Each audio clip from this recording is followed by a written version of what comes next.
Saudi అరేబియాలో జరిగిన ఘోర ప్రమాదంపై ప్రధాని మోదీ తీవ్ర దిగ్భ్రాంతి వ్యక్తం చేశారు. మృతుల కుటుంబాలకు సానుభూతి తెలియజేశారు. గాయపడిన వారు త్వరగా కోలుకోవాలని ప్రార్థించారు. సౌదీ అరేబియా ప్రభుత్వ అధికారులతో భారత ప్రతినిధులు నిరంతరం సంప్రదింపులు జరుపుతున్నట్లు తెలిపారు. మరోవైపు బాధిత కుటుంబాలకు రియాద్లోని ఎంబసీ, జెడ్డాలోని కాన్సులేట్ పూర్తి సహాయ సహకారాలు అందిస్తున్నాయని విదేశాంగ శాఖ మంత్రి జయశంకర్ తెలిపారు. అలాగే మృతుల కుటుంబాలకు ప్రగాఢ సానుభూతి తెలియజేశారు.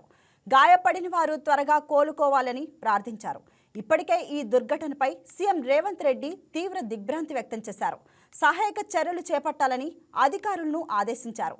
ఇండియన్ ఎంబసీ అధికారులతో మాట్లాడి సహాయక చర్యలు చేపట్టాలని సూచించారు.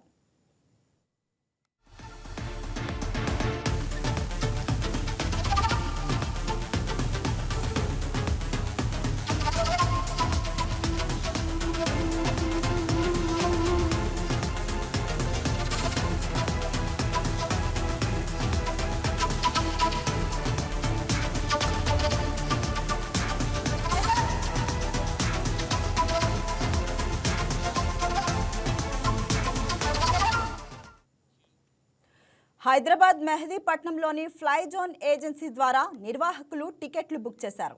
ఈ నెల 9న హైదరాబాద్ నుంచి వీరంతా ఉమ్రాకు బయలుదేరారు. మక్కా యాత్ర ముగించుకొని మదీనా వెళ్తూ ఉండగా భారత కాలమానం ప్రకారం సోమవారం తెల్లవారుజామున 1:30 ప్రాంతంలో ఈ ఘటన చోటు చేసుకుంది. డీజిల్ ట్యాంకర్ను ఢీకొనగానే మంటలు చెలరేగి బస్సు మొత్తం వ్యాపించాయి. ప్రమాద సమయంలో యాత్రికులంతా నిద్రలో ఉండటంతో మృతుల సంఖ్య ఎక్కువగా ఉన్నట్లు తెలుస్తుంది. ఈ ఘటనలో 42 మంది సజీవ దహనమయ్యారు. ఇందులో హైదరాబాద్లోని మల్లేపల్లి బజార్ ఘాట్కు చెందిన 16 మంది మృతి చెందారు.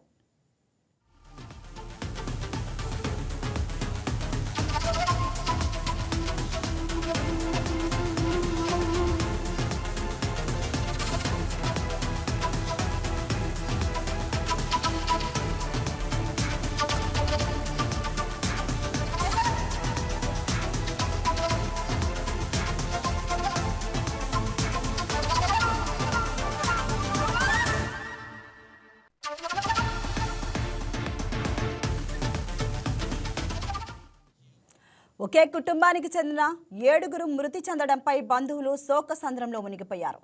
మృతుల్లో రహీమునిసా, రహ్మత్ బి, షహంజా బేగం, గౌసియా బేగం, కదీర్ మహ్మద్, మహ్మద్ మౌలానా, షోయబ్ మహ్మద్, సోహెల్ మహ్మద్, మస్తాన్ మహ్మద్, పర్వీన్ బేగం, జకియా బేగం, షౌకత్ బేగం, ఫర్హీన్ బేగం, జహీన్ బేగం, మహ్మద్ మంజూర్, మహ్మద్ అలీతో పాటు మరో 2 ఉన్నట్లు గుర్తించారు.